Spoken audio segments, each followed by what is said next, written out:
Hello, it is your creative word makeup artist pal Cat Sketch to bring you guys another crazy makeup transformation in the Wizard of Oz Twisted series. Today we're going to be tackling on the Tin Man and how this character came about, where he originated from, his ideas of how he came to Oz and this whole land as this robotic looking Tin Man. It's very creative and whimsical, and we all know that the Tin Man always wanted to have a heart. So we are going to be playing on that, talking about the history of the Tin Man, the scary sides of Oz and the creation of it, and the toxic makeup practices in the Wizard of Oz in creating the movie. So let's turn into a creepy dark Tin Man while talking about his twisted side in Oz. Let's get started. The Tin Man was actually once an ordinary man named Nick Chopper, also mistakenly called the Tin Woodsman. This character in the fictional land of Oz, created by L. Frank Baum, he first appeared in the marvelous land of Oz. The Tin Woodsman used to make his living chopping down trees in forests of Oz, as his father had before him. He was in love with a girl and intended to marry her. His sweetheart was working for a lazy old woman who wasn't happy about the two young people falling in love. The lazy old woman didn't want to lose her Munchkin maiden, who she kept as a servant, so she bribed the Wicked Witch of the East to enchant the Chopper's axe to prevent him from marrying his sweetheart. In a later book of the series, The Tin Woodman of Oz, the woman is said to be the witch's servant, and is the witch herself who decides to enchant Nick's axe. The enchanted axe chopped off his limbs one by one. Each time he lost a limb, Ku-Klip the tinsmith replaced it with a prosthetic limb made of tin. Finally, nothing was left of him but tin. However, Ku-Klip the tinsman who helped him neglected to replace his heart. Once Nick Chopper was made entirely of tin, he was no longer able to love the lady he had fallen for. His desire for a heart notably contrasts with the Scarecrow's desire for brains, reflecting a common debate between the relative importance of the mind and the emotions. This occasions philosophical debate between the two friends as to why their own choices are superior. Neither convinces the other, and Dorothy, listening, is unable to decide which one is right. Symbolically, because they remain with Dorothy throughout her quest, she is provided with both and does not have to choose just one. The Tin Woodsman states unequivocally that he has neither heart nor brain, but cares nothing for the loss of his brain. Towards the end of the novel, though, Glinda praises his brain as not quite that of the Scarecrow's. The Tin Woodsman appeared in most of the Oz books that followed. In The Tin Woodman of Oz, Nick Chopper finally sets out to find his lost love, Nimmy Amy, but discovers that she already married a man constructed partially out of his own dismembered and discarded limbs. For the Tin Woodsman, this encounter with his former fiancée is almost as jarring as his experiences being transformed into a tin owl, meeting another Tin Man, Captain Frieder, and conversating with his ill-tempered original head. But when it comes to The Wizard of Oz's 1939 film, everybody loved this cinematic keystone to modern culture, but it sure was a pain to make. Pretty much everything that could go wrong did go wrong while crafting the timeless gem. For starters, the studio went through several directors, including Norman Taurog and Richard Thorpe, who had some not great ideas for key female characters. While he envisioned the Wicked Witch of the West as a sexy terror in a sequin dress, inspired by the evil queen from Snow White, much more so, he wanted Dorothy, a literal child, to be fancy in a fairy tale who was more mature and wore a curly blonde wig. When executives saw Torp's dallies, he was canned from the production, although the press was told that, at the time, that he was seriously ill. Then came director George Cukor, who only worked on the movie for a mere week because he really didn't want the job and hated the book. Because of Thorpe's terrible costume ideas, all of his footage had to be reshot. And when Victor Fleming took over as director, his first day of filming was ruined when a raven got loose and flew into the rafters of the soundstage. While Fleming worked on most of the movie, he too eventually had to be replaced by King Vidor, the director, not an actual king, when he left The Wizard of Oz to go work on something called Gone with the Wind.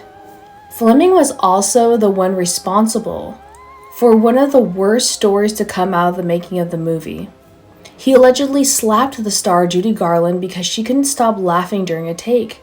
That wasn't even the beginning of the abuse that the 17-year-old Judy had to suffer, because the head of MGM made comments about Judy Garland's weight, insisted she only consumed chicken soup, black coffee, cigarettes, along with pills to reduce her appetite.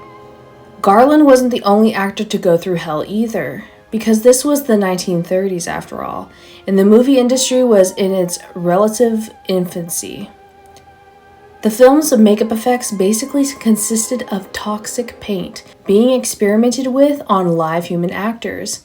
This naturally led to one then more disaster, most famously the original Tinman actor Eddie Epstein. Initially, he had a slightly different look consisting of white makeup with a dash of aluminum powder, which may sound dangerous but at least looked better than the design for the character, which looked like a homemade Iron Man creepy doll.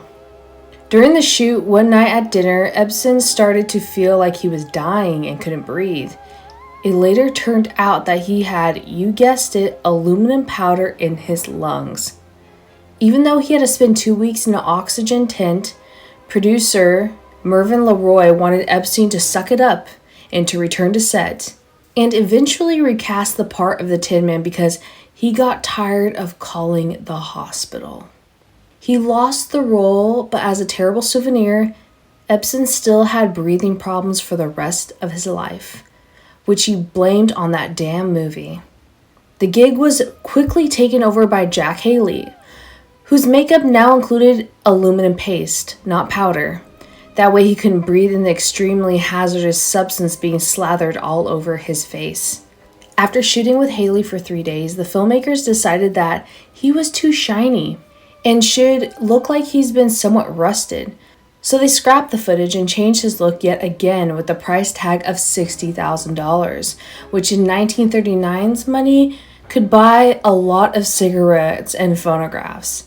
Haley eventually got an eye infection thanks to the makeup, while the Scarecrow actor Ray Bolger started to notice lines on his face from routinely having a bunch of crap stuck there day after day.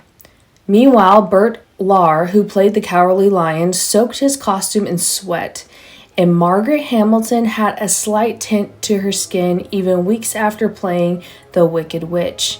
To add insult to injury, literally, these trouble actors weren't even allowed to leave the set at lunchtime because their makeup was potentially off-putting to the appetite of anyone eating at the Metro restaurant.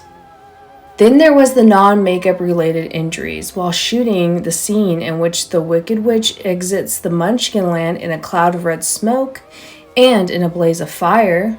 During one take, the fire effect began slightly too soon, while Hamilton was still being lowered down a trap door, and she was severely burned on her hands and face. Worse still, since her makeup was toxic, and it was made from copper, of course, when the burns weren't cleaned with antiseptic, it was extra painful. And as for her minions, the flying monkeys, the performers delayed the shoot for several hours because the studio wanted to pay them per day, not per stunt take.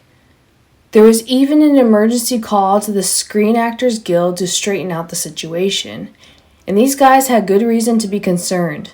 Some of them were eventually sent to the hospital when their sport wires snapped and they crashed to the set floor.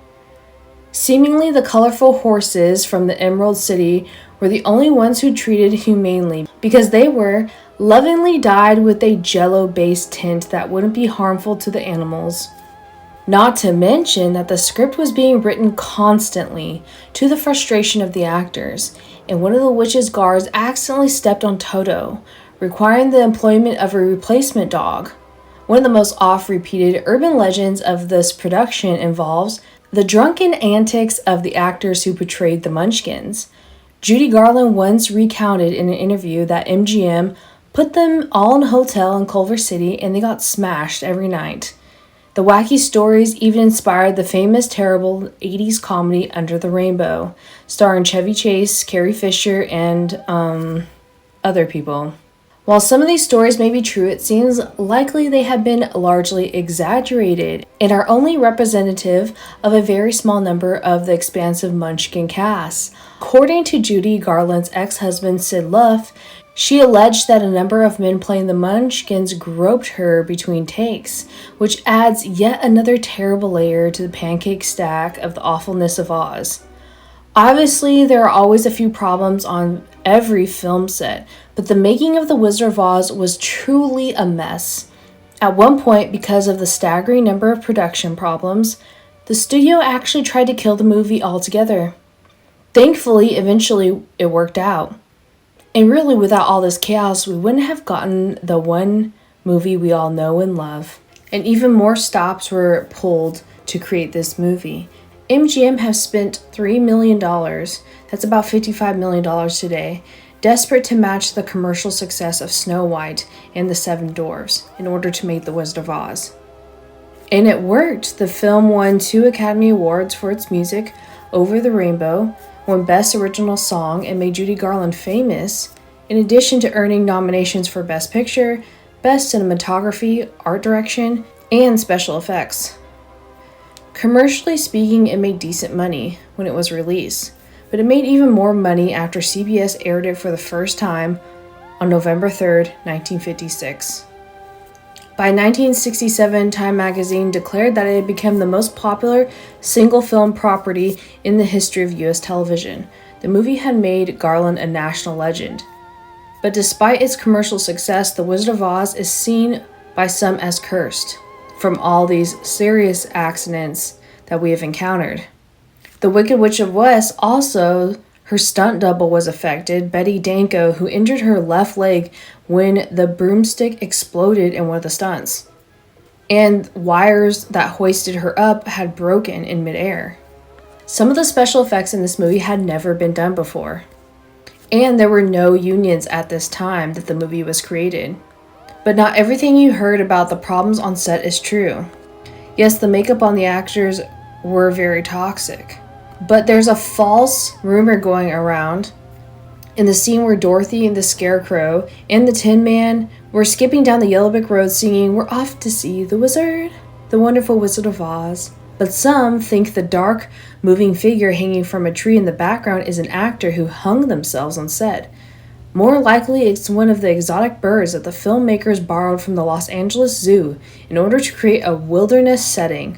And this rumor has been circulating around since 1989, at the time of the 50th anniversary of the film's release. And those were all the scary and cursed things that happened in Oz. While creating this creepy version of Tin Man, I made a gelatin heart that he's eating. It's so cool. This was so much work, but so fun. This paint alone gave me headaches and was a lot, so I can't even imagine what the original actors had to go through with the copper metal powder. I hope you guys enjoyed this video. Thanks to cracked.com for the resources, Time magazine, and the vintage news. Thank you all so much for watching and supporting this channel. I hope you enjoyed this video. This was a lot, but it was so incredibly fun to make. I know it's really dark and creepy and detailed, but we have to learn from our mistakes in history. Thankfully, a lot of makeup nowadays is not as toxic as it was back then. I hope you guys enjoyed. Subscribe for more videos like this. We're still going to do more characters from The Wizard of Oz. I am so excited. Leave a comment down below on what you would love to see next in the Wizard of Oz series. What creepy twists would you enjoy or topics you would love to hear? There'll be trailers in between if I cannot get them out every week, but stick around for more. You can follow me on all my social medias, and I will see you guys in the next video. Love y'all. Bye.